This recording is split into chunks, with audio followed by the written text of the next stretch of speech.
How to Only Me featured photo on Facebook story highlight. Hello everyone, this is Sabrina here to help you today. So without any further ado, let's get right into the video.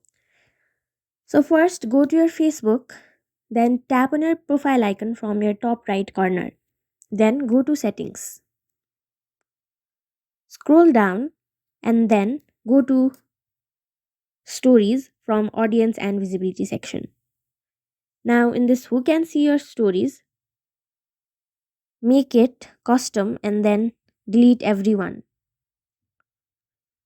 So that's how you do it. This is the only way you can change the settings, or what you will have to do is you delete all the photos from your highlight section.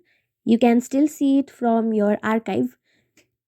So that's it. Thank you for watching this video. Make sure to like, share and subscribe to our YouTube channel. If you got any question, comment them down and I'll catch you in the next one.